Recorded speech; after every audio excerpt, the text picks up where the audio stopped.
Ladies and gentlemen, welcome back to the channel. Hope that you guys are doing well, having a wonderful day out there. Appreciate you stopping on by and joining me today. We're going to listen to Lamont Young, I hope I'm pronouncing this correctly, The Tortoise, His Dream and Journeys. This is released 1964. I've never heard of Mr. Young, but we're going to listen to this track as it was suggested and sponsored by Alan. So Alan, thank you so much. I really appreciate not only the suggestion, but also the support as well. Really, thank you so much for the sponsorship. Like I said, I've never heard of Lamont Young. I didn't see that this was necessarily off of an album or such when I Googled it. So we'll do some research after. Now, I do have the YouTube page popped up, but as I've recently endured a copyright strike for a video that was released 2 years ago, which was doing fine for the past 2 years, but that's why I don't do videos. Even though, like, I have a video up here. I'm sorry, it just started when I opened it up. I have the video right here. I'm not going to have this on the screen. We're just going to listen to the audio. And I did one of these just to make sure that there wasn't something specific in this video I should be looking at. And it seems to be just like musical waves of some sort. So we'll just be listening to the audio because I can't risk having any sort of video up on the screen. That's it. Let's go ahead and listen to it. We'll discuss it after. Here we go. You'll just have to look at my face.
I did not know it was live. Okay. Be honest with me. If you skipped listening to the music and you just came to like this moment or came to the reaction, put 1 in the chat. Put 1 in the comments down below before you do your own comment. If you actually listened to it, put 2. I'm gathering that there's probably quite a few 1s in there, and I would totally understand because this long, sustained, drony piece of ambient isn't like very conducive for like a reaction channel, right? That's why I don't really cover like Harold Budd too much or Brian Eno's ambient works or things like that. That's why I have a Steve Roach album on my wish list, but I'll probably do it personally because I don't think people are going to want to see me doing what I just did, listening to it for X amount of minutes or whatever it may be. And I know for a fact, I already see some of the comments, this is blah, blah, blah, blah, blah. Okay, as I'm listening to this, it's just ambience. It's just ambient music. I love ambient music. This is enjoyable. This is great. This is 100% something I would listen to. There is no doubt about that. And I love how is this considered drone music? I don't think I've ever actually listened to drone music. I've just kind of seen the genre in certain places. Like I know Sun O is a band that does drone music, if I remember correctly. And there's probably others. I've just never explored it or even looked a bit into it. I would imagine it is because it just kind of drones on. It's just like sustained notes, basically. But this was, I thought, a gorgeous piece of ambience. And I think about purpose, right? When I personally listen to ambient music, the primary place I would listen to ambient music is when I'm working on my laptop or I'm doing something. It's quiet. I have my headphones in. Primarily either one when I'm working on my laptop, like doing something, or if I'm reading. I actually put on a lot of ambient music and piano music and different things like that. So this would fit in perfectly to those situations because that's what I was thinking as I'm listening to this. I'm like, okay, what is the purpose or where do I find personal purpose in this type of music, in this piece of music?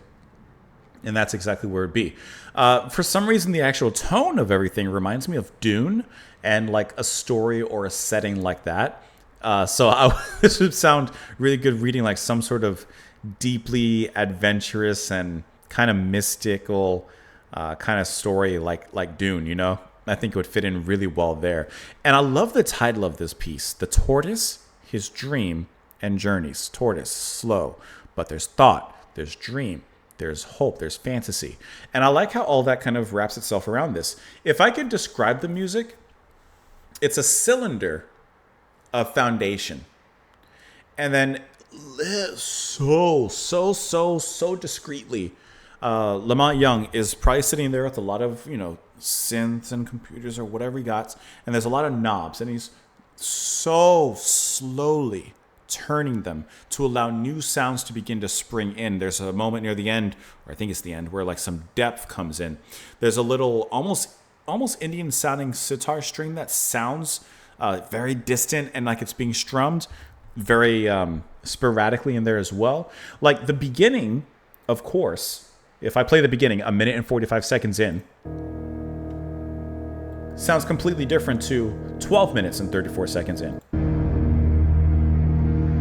And then it's like, how did we get from point A to point B?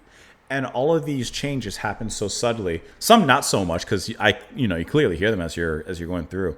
But I think it's just really wonderfully done. I thought it was cool. I didn't expect this to be live. I didn't know that there was an audience actually, listening to this. But this would be like a wonderful piece of music. Like I said, to read to do another task to. I think this would actually be really good for like a meditation. If you want to take 15 minutes out of your morning, your night, whatever it means, and just kind of drift, cool down. A long time ago, I had I went into a deprivation tank or whatever, which is just like a tank of salt water. You go into there, you close it over top of you, and it's basically a big tub, and the water is salted in a way that you float on the water, and it's completely dark. It's soundproof. It's literally is it a sensory deprivation tank? I can't remember now exactly what it's called, but this would work so perfectly in there. If you did want something in there, I think that works really well. I think this is really beautiful, and I like this a lot. I know on one hand, I'm like, okay, it's not going to be for everybody. But on the other hand, I'm like, it's ambient music. Like, I think ambient music can fit into everyone's life in some capacity, in some way. At least that's what I think. I just like looking at some of the comments sometimes. This drone is 60 years old and sounds fresh even today. Wonderful quote from Terry Riley. What becomes apparent on listening to an amplified, well-tuned drone that Lamont has sculpted is a molecular world of sounds whose workings are ordinarily covered up by fancy rhythmic and melodic footwork. As the listener allows himself or herself to be deeper drawn into the sound, they become more and more astounded all the elements that are functioning naturally without the aid of normal manipulation or musical performance. We enter with him here into the world of the sonic microcosm. That's a great word, where the interval becomes a landscape, each detail illuminated. That's really, really cool. And that is a great way of looking at it. Very nice piece, my favorite composer. I'm curious, like, because I did do a Google search, I didn't, like, really see anything noticeable. Like some of the information about this track, like, I'm just looking really quick and Googling to see if I can find something. Like, any background, any history on it, any facts about it. Got it. Young's first forays into minimalism were hard, edgy, tonal, and deliberately perverse. In '62, he transcribed the buzz of electric cables into the Four Dreams of China. In '64, he began arranging the gentle purr of his fish tank in the Tortoise, His Dreams and Journeys, which became a work of no end. Tortoises and turtles were static in concept, he explained, just as is much of the musical form that interests me. When Rolling Stone did an interview with Young in the 60s, they headlined it, "When Lamont Young says, 'take it from the top,' he means last Wednesday." Tonight, the band will perform one small segment of the Tortoise. There is no official score, though an indecipherable table of frequencies and intervals for one chunk of the work does exist. Is that what, all this is, the frequencies? So you can kind of interpret it by the waves instead of by notes. That's actually really interesting. The band has gone as far as possible to retrieve the original sounds and intervals, which include various sized major and minor sevenths per blah, blah, blah, blah. What becomes apparent. Okay, we've read that.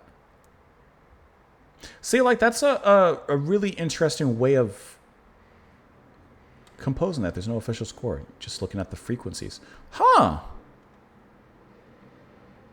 So is this his fish tank? Is that what this is then? Just in some capacity edited? I don't know, but I thought that this was, like, really beautiful to listen to. I'm trying to see if I can find something else about it, but I'm not having any luck looking around. I do not see anything specific. There may be more, but I can't find it. Either way, really, really gorgeous piece of music, I thought. That was a really wonderful listen. Like, and to break the fourth wall, I just reacted to a punk album. It's not out probably yet at this moment, but it's probably coming out in a few days. And this is like the perfect come down off of that punk album. So that's actually, that lined up really greatly. Let me know what you guys thought of it in the comments down below. Hopefully you enjoyed it. Even if you don't take the time, even if you put one in the comments and you skipped listening to it, maybe on your own time, go ahead and give it a listen and, find the right place, the right time for it. And I think that you'll enjoy it. Thank you so much for being here. Thank you so much, Alan, once again for the suggestion and the recommendation. I thought that was a great cool down. Thank you so much for the support. I really, really, really appreciate it. And I hope that you guys enjoy the rest of your day. Bye.